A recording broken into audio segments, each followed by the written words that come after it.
Queen's Lead podcast. I'm your host, Amy Singleton, and as a child of the 80s, I'd love to say Queens rule, but they don't. Queens lead. Being a queen means you are worthy to be a leader of people. The guests on our show do exactly that. They are leading the way in their businesses, families, and communities. They're taking their rightful place in the spotlight, leading and inspiring the developing queens in all of us. Welcome to the Queen's Lead podcast. Welcome everybody to another episode of the Queen's Lead podcast. Today, we have guest Andrea Fillmore. She is here with Strategic Hype, and she is also a fellow Okie. Welcome, Andrea. Hey, girl. Hey, so glad to be here. Hi. Friend That's of how the we pod. always greet each other. Yeah. Friend of the pod, fellow podcaster, fellow marketer, fellow brand messaging guru. I'm so excited to be with her here today. So, Andrea, tell the guests who you are and kind of what it is that you do. My name is Andrea, and I am a copywriter and mission statement expert specializing in brand messaging. And I got started actually. I was working in the nonprofit world and got into nonprofit communications, really fell in love with that and started to learn about what is donor-centric messaging, what is audience-centric messaging. And I thought, man, if I can write compelling copy that raises money for inner ear hair cell drug delivery systems, like I can write for anyone. I can make any shit interesting if I can do that. I know. And I was like, that's it. I'm going to do it. And so I started Strategic Hype in January of 2020. And what a great time to start a business.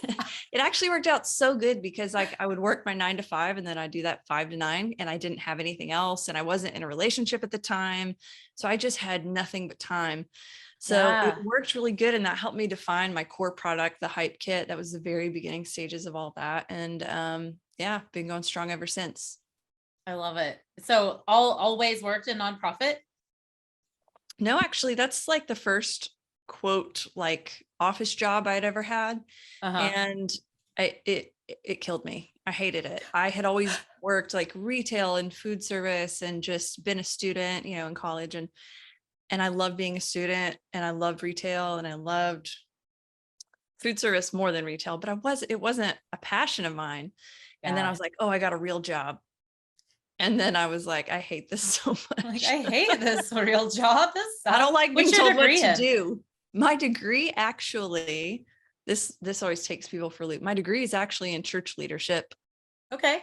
No, that doesn't see in being in marketing, like that doesn't throw me off at all because everyone I know, probably 30% of the marketers I know came from the church, came from pastoring or some kind of church leadership, including my husband and partner was also in church leadership. And you and I have connected over that quite a bit. So very interesting. I'm ordained. Yeah. That doesn't help me in marketing, but here we are. You minister to me every day. Oh, thank you. Same. Likewise. Yes. Yeah, I love it. Yeah. So tell us how you decided to, I know you said you started in I guess a little bit pre-COVID. So it's kind of a nice decision to make right before that. Actually, many people I talked to are like, I started January 2020 and oh my God, that sucked. Cause I was an esthetician or something like, oh yeah. But for you, that was kind of a blessing. But how did you just get fed up enough? What was it? What was that catalyst that was like, nope, I'm doing my own thing? I had an itch for a while and I never had seen myself as an entrepreneur.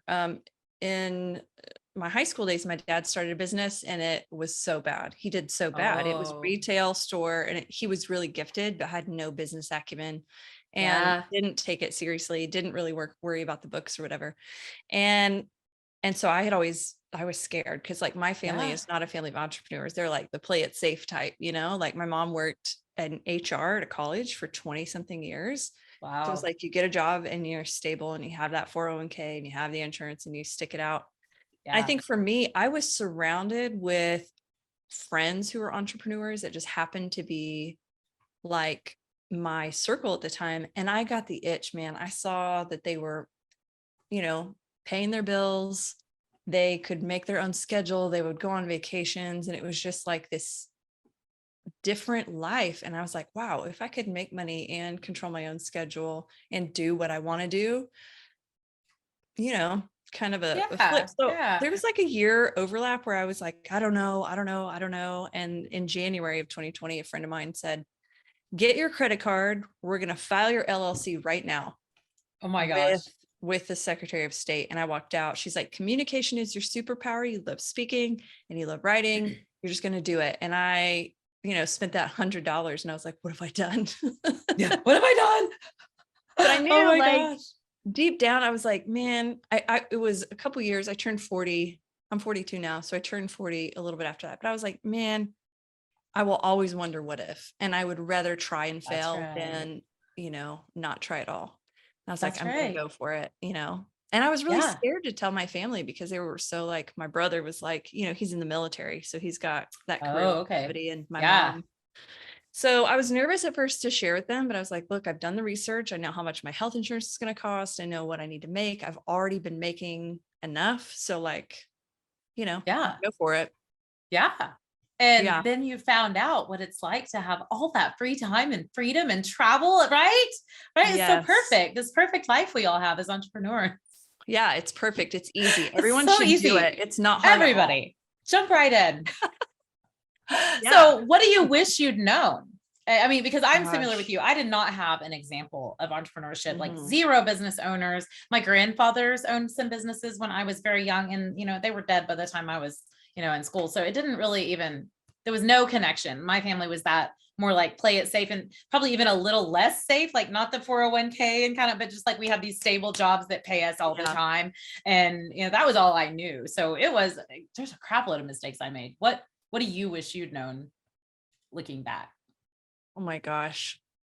I mean, I feel like I kind of had a jump start because I was friends with so many entrepreneurs and they Yeah. guided me, so well. And I'm so thankful to have had all of them in my life. And I still have a really solid group that I rely on that are further along in their journey than I am.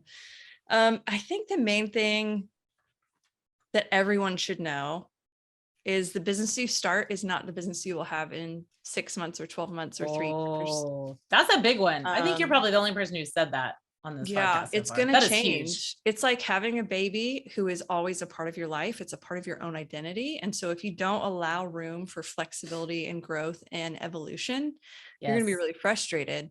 And there's going to Yeah. be high highs and low lows and stress and sleepless nights and like big celebrations, but just being open to evolve and change. And I think a big part of Yes. that is like always staying curious. Like, what Mhm. excites me about what I do? Because at first, I was like, I'm a copywriter Yeah. and that's it. And I would just write anything. And then I was like, well, this idea that I have for this, I used to call it like a white paper for business, right? It was the hype Yeah. kit in the early days. And Mhm. I was like, well, what if we did that for business? Because I'd come from the medical world, writing white Yeah. papers Yeah. about our research. And I thought, what if and what if and what if? And I just kind of followed that curiosity. And I still do that. I try to always ask myself, what are you curious about? What is exciting? What is interesting? Because I think running a business is so hard because you're doing everything.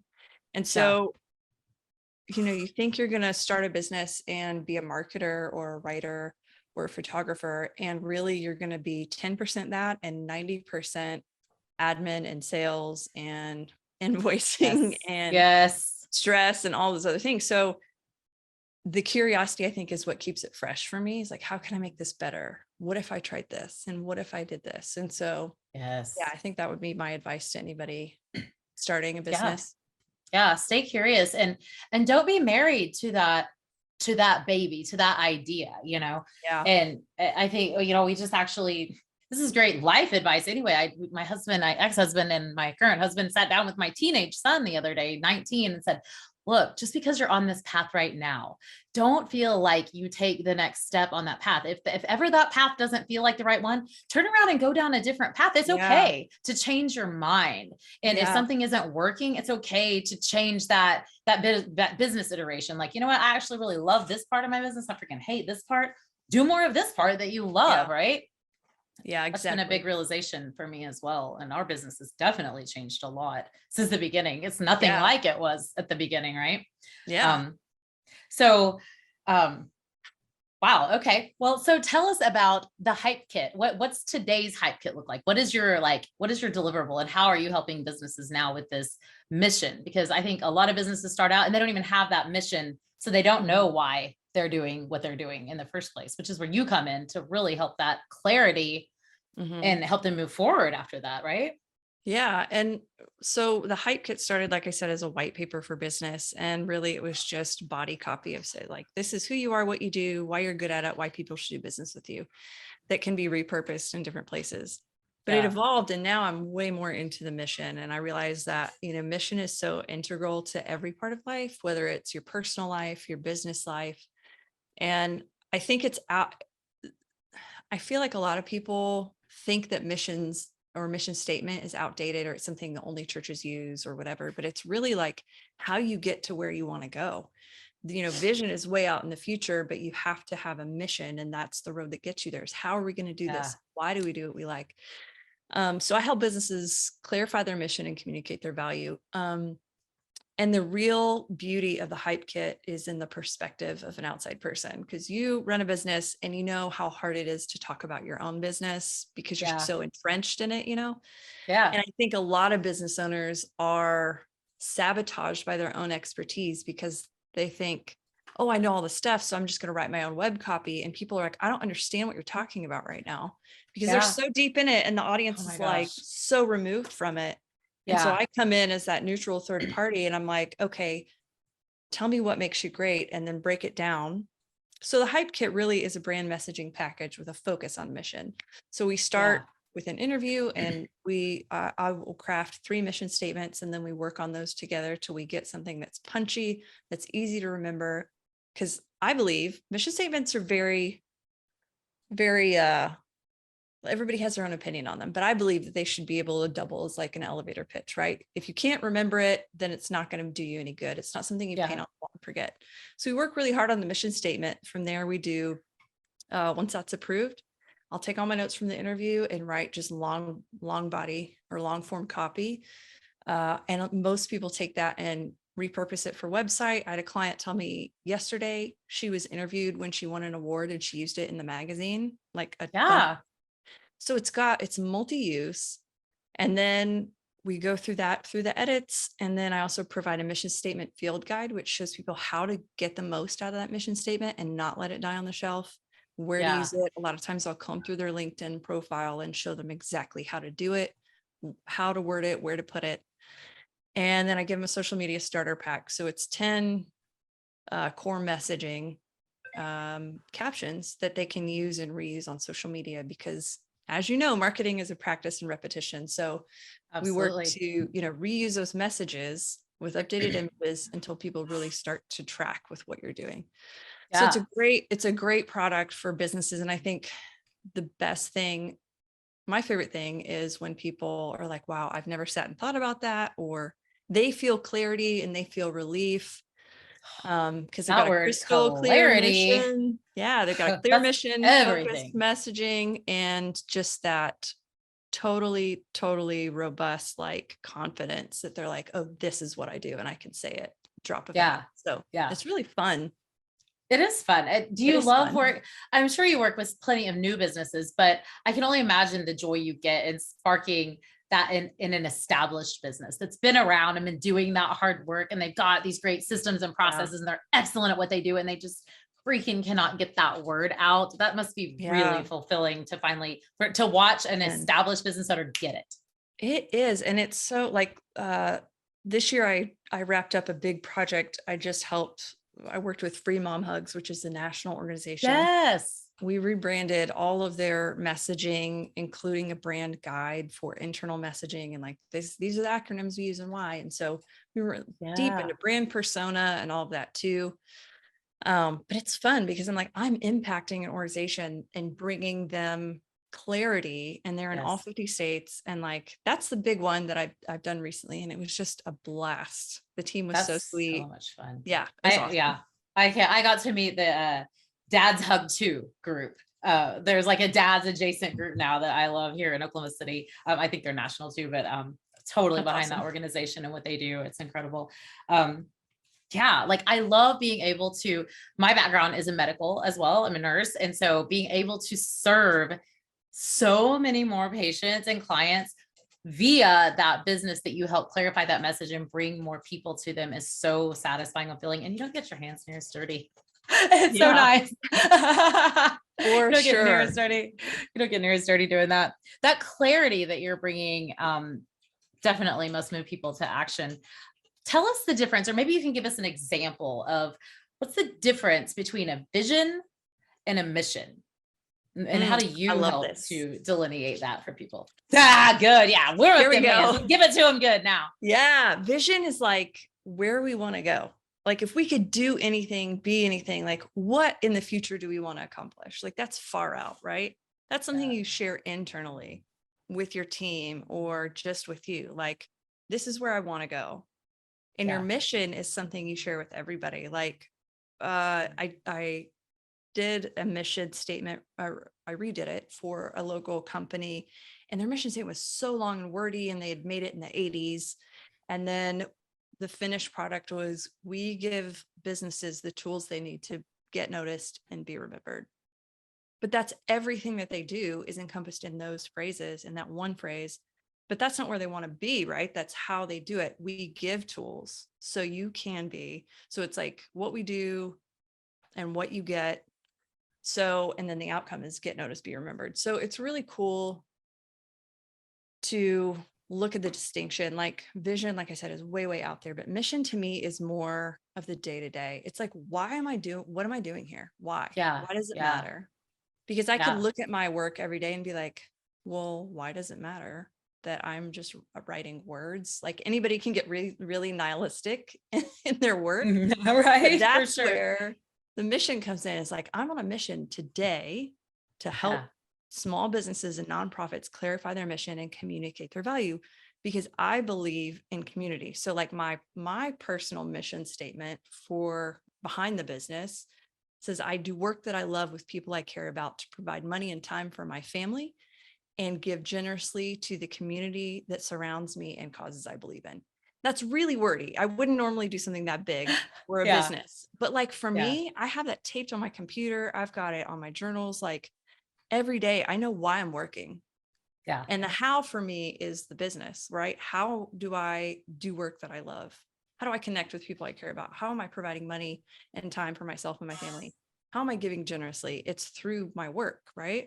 So yeah, if we can connect our work to people's personal lives and cause them or incentivize them or connect with them in a way that causes them to have a higher purpose in their work, that's yeah, where you see people really, really embracing their roles, coming to the table with new ideas, being a team player, like being really hungry to get out there and serve something that's not just a paycheck. And so yeah. mission is just so crucial to the everyday operations of how you do it and why you do it. And, um, it's just, to me, it's almost like the key ingredient, and most people are missing it. Yeah. And I mean, there's a huge conversation about company culture now. Like people have a serious choice about where they work, how they work, when they work, from where they work. And that whole just like, we're all going to pitch in and get it done kind of mentality, especially in service-based industries, as you know, is and in restaurant industry, it's very prevalent. So maybe you can speak a little bit to how clarifying that vision and mission specifically to a team can impact that company culture and get everybody on the same page and working toward that common vision and goal. Yeah, I think if you implement a new mission, let's assume, that's a long process, right? And so there's ways to do that over time. But let's say, you have a mission statement, you're trying to connect with employees. Part of that is like the mission defines who you are. So if you are interviewing candidates and you are presenting the mission at the beginning, or your Mm-hmm. mission is very clear to your customers, to your potential employees, to the community, people are going to, first of all, like self-select and say, this is a company that I agree with their mission and I'm going to be involved, and they're going to Yeah. give you their business. They're going to try and work for you, or they're not. So having that publicly, internally, externally is already going to create kind of a higher bar for what you expect from your customers and what you expect from your employees. And a lot of people know that going in. And so it's just so powerful, even from the beginning of employment. And then every day as you go in, day in, day out, everybody comes to a point where they have a bad day and you're just like, why am I even here?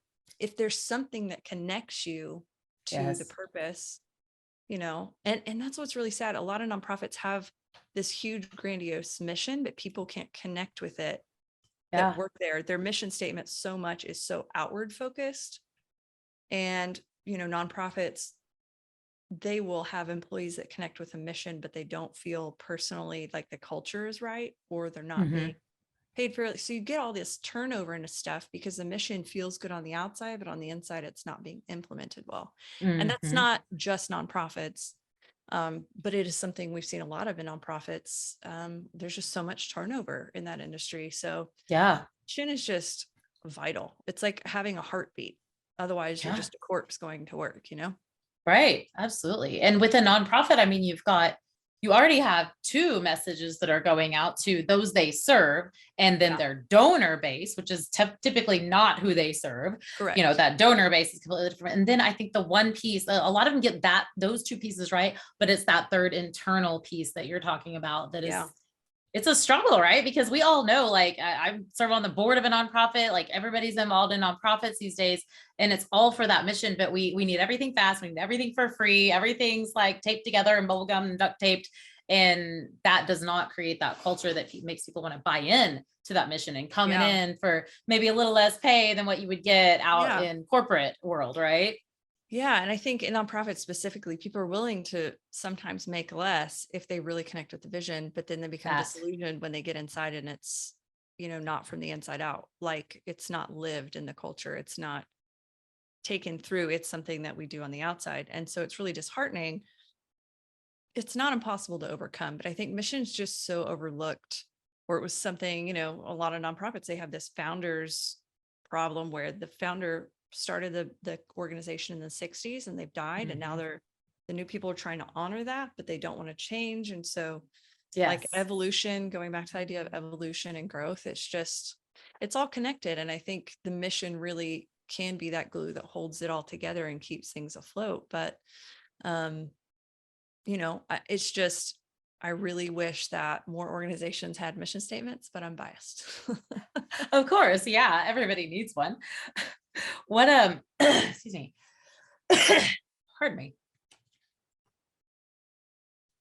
How do you, after you have the messaging kind of defined and you have this deliverable, how do you suggest that business go about implementing that in a consistent way internally and externally? Do you help give them some guidance on that as well? Yeah, a lot of that comes from the very beginning. So the onboarding, the strategy session, I'll ask them, what led you to change your branding, or what led you Mm. to do this? And what are you seeking to like change or improve or grow or Yeah. impact through this process?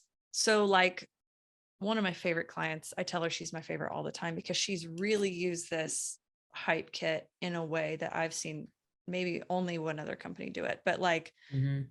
she's just really getting her money's worth, and she's utilized it for her web copy. That's what she came for, is web copy. And I said, what you really need to just zoom out and like, let's take this apart and Yeah. rework it.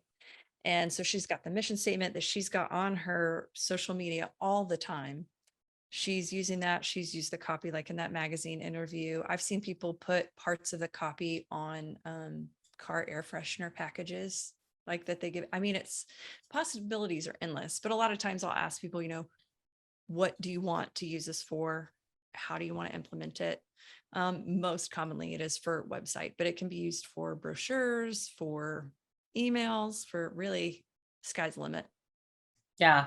Yeah. And that repetition, right, of Yeah. reusing that same message. It has to be the same message moving Hmm. forward. Unless your vision and message changes, keep using the same language. I think a lot of people feel like they want to, they feel the need to change it up, right? Oh, we're going to change up what we're saying today. We're going to change up the color of this graphic. We're going to stop it. Stop it. Yeah, stop. That's bad.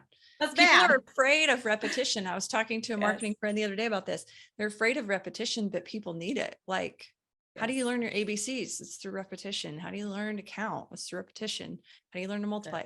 So it's like people see so much. You're just taking in so much content constantly that they have to see it 1,000 times before they're like, hey. And so many of my clients are like, yeah, I saw you on social like 2 years ago. And I just was like, oh yeah, I think I need that. So repetition is not a bad thing in marketing. It's actually really, really good for you. So don't be afraid. Absolutely. Absolutely. And consistency, repetition and consistency. Stay consistent and repeat it over and over and over. You will eventually get results. Eventually, yes. Eventually it will happen. So maybe tell us about, have you really screwed it up yet? Have you like made a great big old fat mistake that you'd like to share and deter others from making?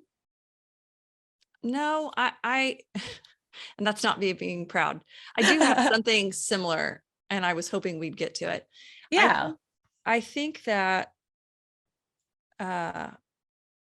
people are afraid to fail in entrepreneurship when the reality is you fail more than you win.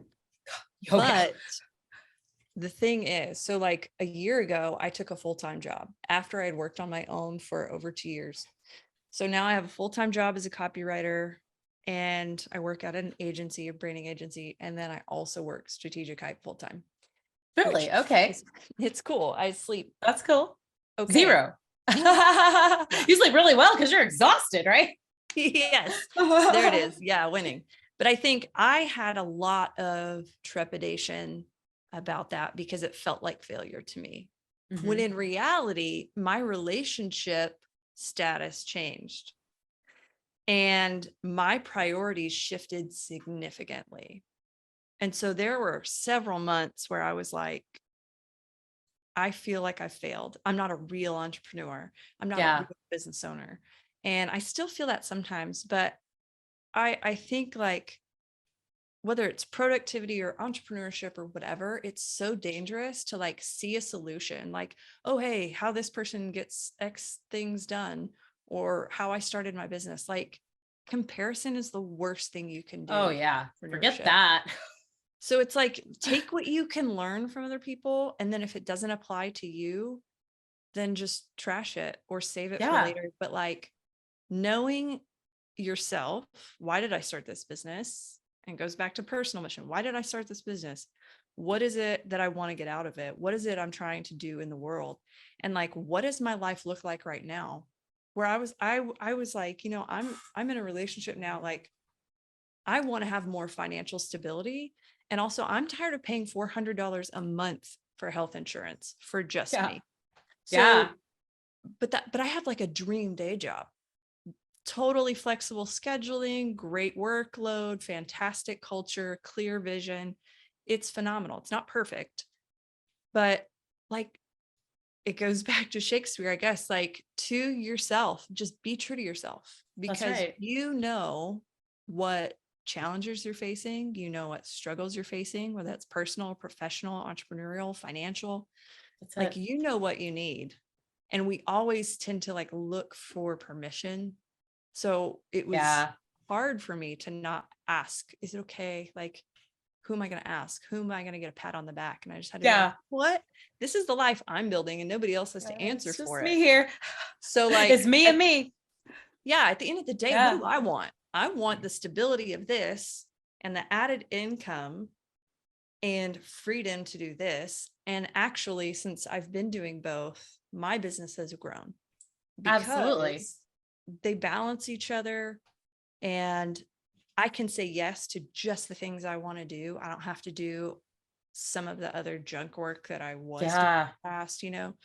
Yeah. It's been really freeing. And I think that's one of the biggest lessons I've learned. And let's see, I'm about 3.5 years into business now. So yeah, that's the biggest thing is like, be true to yourself and do what you need in the season and just know that's going to change. That's it. That's Yeah. absolutely it. And I mean, that's the true definition of an entrepreneur is you're doing what it takes, right? And Mm. I think something I heard recently, actually, I think I was listening to some pre-recorded training by Grant Cardone the other day. Just every once in a while, I fall into somebody's funnel and be like, you know what? Let me hear what they have to say. But you never know. You never know what value you might bring from something. But he was talking about excuse me. He was talking about oh my God, and now it's fallen out of my head. Shit. um he was talking about some of the things you see as a debit in your life is really an asset, or something you see Mm. as a detriment is actually an asset, and if you don't put those assets to work for you, you're never going to know how things fall out. So you thinking, I'm going to take this full-time copywriting job, you think, well, shit, I'm not an entrepreneur anymore. Now I'm Yeah. somebody's full-time and I just got this little side gig. Oh, great. I'm somebody's MLM hun. Oh, what am I going to do? And really, what you have is a beautiful relationship and a great culture that's giving you practice and repetition at what you already love to do, and is Mhm. also being a feeder for your other business and letting you grow in that way. So, totally not a detriment. Getting Yeah. shit done, doing what it takes as an entrepreneur, which we all know. Yeah, we all got to sling a little leg, do something here and there sometimes to make that man's meat. So, Ooh, you yeah, gotta. no, good for you. I'm proud Thank for you. you. I'm glad for you. That's amazing. I'm so happy that you fell into that, and that you've kind of overcome that bad feeling, because Yeah. no, you're doing what it takes, and that's what it is. That's what it's all about. Yeah. And I'm happy. That's it. Are you happy? Do you I like your am. life? Like that's what I that's what like it's it. all about. Yeah. I like this thing. Yeah, for sure. uh, so tell us, um what about putting yourself out there and networking and getting leads Oh, for your business, other than your girl. now like lovely little lead funnel you have from your day job as well? What does that take, and what can somebody who's new or seeking new clients, what can you teach us about that part? Oh man. So before I quit my old job and before I started Strategic Hype, it's really a cool story. I was an assistant to I don't remember the title. I was an executive assistant at that other place, at the nonprofit. And then Yeah. the executive quit. And I was like, what do I do? Am I going to get Yeah. fired? Like, I'm an assistant to this role that doesn't exist. And so Yeah. I got nervous at the time. At the same time, I was like really struggling. I had just kind of stepped away from the church. And so I've got this spiritual thing going on, and I've got this purpose thing going on. And then my work is disrupted. And I'm like, what am I doing? What's happening in my life? Yes. So, that's the time where I realized that that church leadership degree is not what I'm going to do. Um, it was like a really wild 2018 was not a great year for me, but it's the one I'm most grateful for. So There it I is. just started getting involved because I wanted, at the time, I was like, I don't know what I'm doing. I don't know how to be valuable to my employer. I've been here for like 6 months or 8 months or something, less than a year. And I was like, I'm on the chopping block. What do I do? So I started Yeah. just researching Facebook and Eventbrite and going to anything that was nonprofit related that sounded interesting, and it was free. Yeah. And then that grew into me checking out a couple of things like Creative Mornings. So I did that, and I just went hard into networking. I would go to Mhm. anything. If it was free and sounded remotely interesting, I would go and I would show Yeah. up. And I didn't have, because I had stepped away from the church and was going through kind of some trauma there, I didn't have any friends in OKC, really. Yeah. I lost most of my core community, and I was like, this is do or die. I have to get out there. So I was just hustling. I was out 3-4 nights a week doing anything I could. Yeah. And I just developed some really great friendships. And then so Creative Mornings was such a powerful thing for me personally. And then so I started volunteering right away. And then the next, about a year later, I co-hosted for a year, and just got to know everyone. And at the time, business was not on my radar at all. And so then when it came time to start my business, I was like, I'm going to start a business. I have no customers. I have no idea what I'm doing. The word just got around, I had all these friends in the creative industries and that ran small businesses that wanted my product that were freaking so brave and were like, yeah, I'll hire you. And I remember the first time somebody wrote me $100 check like it was nothing. And I was like, Yeah. what? Holy crap. You're And going then to it pay was me? $750. And then I was just like, what? Is this illegal? Okay. Like, right. Yeah. Yeah. There's the so imposter syndrome. Okay. Got I it. know. So it was just crazy because like, if it wasn't for that year and a half of just like investing in community, I gave my time away to anyone that asked for it. I volunteered my ass off. I was doing stuff it. all over the place. But I always tell people, if you want to build anything, you've got to do your time and serve without any expectation. You have to That's just it. give it away. That's it. And over time, those people I met in 2018, they're still some of my best friends. Most of them have been clients. And then all my clients, for the most part, except for like 2 or 3, have come through that network of friends, networking, referrals, referrals of referrals. And I've had friends that have become clients and clients that have become really good friends. And so networking is like one of the most powerful things you can do. And, Yes. just to hit it on the head again, like you've got a mission statement that works as an elevator pitch. It takes the scary right out of it, Yeah. Yeah. Knowing what you're going to say when you show up is the hardest part. Yeah. I Yeah. think it was And for me. I'm introverted. So like I hated doing it, but I knew Yeah. it was necessary to like grow my community and that's why in my purpose statement, so much of it is like, I want to give generously to the community that surrounds me and the causes I believe in, because those people put me where I am now.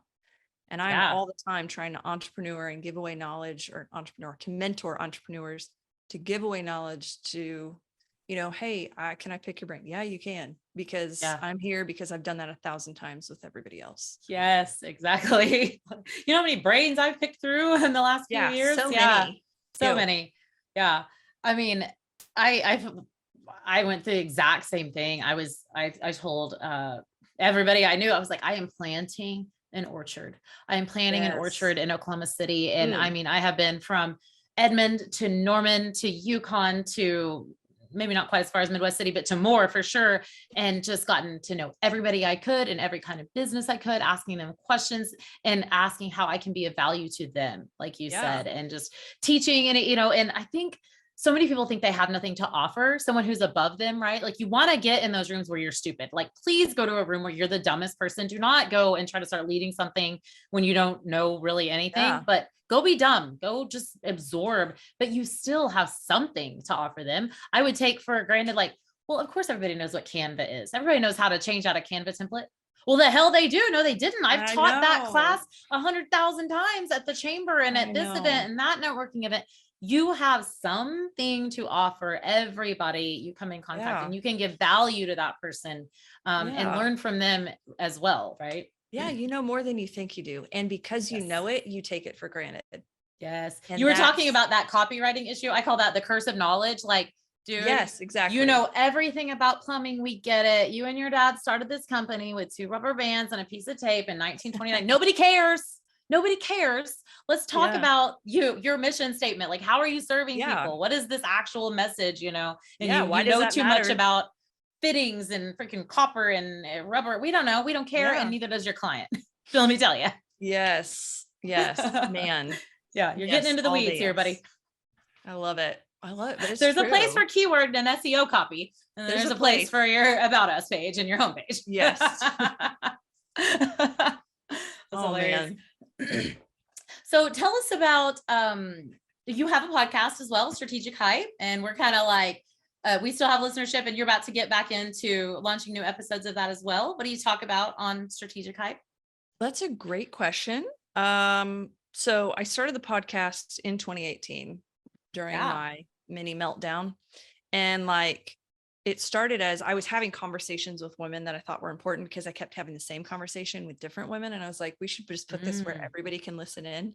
So it started out as like the And Grace Phil's podcast, which is a play on my name, Andrea Grace Fillmore.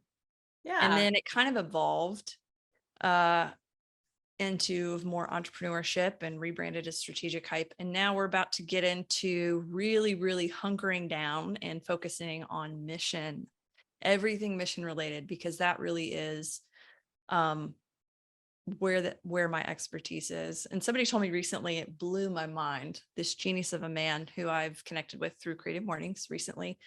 His name is Michael, and he said, uh, your skill is writing, but your expertise is mission. And if you always focus on the skill, you're going to miss out on maximizing the expertise. And I was like, bro, one moment. I need to like let my brain melt. Okay, can you say that again? Okay, holy cow. Yeah. I Yeah. love those So moments. I've had several just kind of nudges in that direction, and people just tell me like, that's what you're passionate about. Nobody else is doing it. There's not really a mission statement thing that's happening at such a vast need, because nobody Yeah. cares anymore about that because they don't think about it. So that's Yeah. where we're headed, talking about mission vision. And then I've started slowly working on a book around the same topic as well. Okay, here we go with the book and the speaking and all You those things. Another part of entrepreneurship that eventually you will also do or be approached to do Yes. is write your book so that you can have all those all that extra credibility. That credibility, and I mean, Mhm. taking your knowledge and sharing it with people is everything. You've mentioned Creative Mornings a couple of times, and I don't know what this is, so maybe I need to know. Could you share what that is? Yes, Creative Mornings actually started in New York City, and it was just a gathering of creatives, and it spread to become an international phenomenon. So Okay. it's right now the Oklahoma City chapter is on hold. They're looking for a new host, but it's just a monthly gathering of creatives, and I love that. I love it. They read a manifesto at the beginning, and it'll supercharge you like nothing else. You'll be ready to punch the day in the face. But it's like the Yeah. last line is everyone is welcome and everyone is creative. So it's just a welcoming space. There's a theme that every chapter around the globe uh, focuses on each month. And the rules are that a speaker comes in, no one gets paid, you don't get to change sponsorship for speaking rights. So it's Yeah. very organic. And then the speaker is given the topic. It's a local speaker, has to be local. So for instance, Sarah from Free Mom Hugs came and spoke at one recently, this past winter. But you invite the speaker, once they accept, they get the title, the theme, and they can do whatever they want with it. And it's so fun Be because you're creative like, with it. yeah. And that so many times I'm like, well, if I was speaking, I know what I would say, but what did they say? Like the theme one year was water. And I was like, who wants that? I don't want to, why would anyone want to bet? This girl got up, her name's Beck Barkosi. She crushed it. It was amazing. And I was like, how do you even think of that? Like she's a painter. And I was like, you're on a different planet than me, because Yeah. could never have connected that to anything. But it's just really, there's something really pure about the Creative Mornings because there's no agenda Yeah. for attendees. Nobody's trying to sell you anything. We have sponsors that we talk about, provide breakfast or whatever. But yeah, it's an international thing. You can go to creativemornings.com and look at chapters Nice. all around. They have free field trips where you can, about anything you can imagine, whether you want to learn speaking or just you want to journal with people in silence. I mean, it's crazy. Wow. So it's a I love great that. organization. Yeah, it did a lot for me. It's very near and dear to my heart, actually. So Yeah, I'm gonna have to check that out. It does sound like an amazing, yeah, amazing group. I never thought I was creative. Like I knew I was weird and extroverted and all these things, and I'm learning. Yeah, you're everyone. I love that mission. Everyone is creative. Just a different way of thinking about something. Like you said, the water thing, you would have never put that together, but this person right. did. You're like, yeah, okay. Do you know Jimmy Owens with Design Tunnel? Yes, I've met Jimmy, Yeah, and he is but I that don't kind know of guy much. for me. He operates at a different level, like a totally different mindset. Like I would His have stuff is never so thought of this. good. I It's see it very on good. Instagram and I'm like, Yeah, what? it's good stuff. I love it. I love it. So Yeah. awesome. Oh my gosh, I can't believe our time is literally just about up. What do you want to not leave this podcast without saying? Is there anything we haven't gotten to that you want to talk about? Ooh, the $1,000,000 question. If I could say anything or discuss anything, I would say probably just always stay curious and give without agenda, serve without an agenda, because you will be surprised. The combination of those two things will change your whole trajectory in life. Yeah, And I know we've already talked about those, but those are big in my heart, is stay curious and just give it away, see what happens. I love it. Tell the audience where they can connect with you if they're seeking a mission, for their business or their person or their offer, they need direction on that mission, how can they best connect with you and start that process? You can reach me at my address. No, I'm just kidding. I'm not giving my home address. Come on over. Come on over, girl. Hey. The website is strategic-hype.com. It is currently under construction, but it is still live. Awesome. You can find me at Strategic Hype on Instagram, and you can email me, Andrea at strategic-hype.com. Awesome. So if you are out there and you are in business and you are needing clarity, which will, I promise you, that big capital C clarity word will propel your business forward more than you could ever imagine. So gain some clarity, work with Andrea, see what she can give you for your business, because you will be amazed at what a great mission can do for you and your business. Thanks. And I want to tell everybody else to go listen to the rest of the episodes because they're really good. I'm a big fan. Thank you. Thank you. I appreciate that. Thank you, Andrea, for being our guest and creating missions for people that move them forward. And thank you for being a queen that leads. Thanks, girl.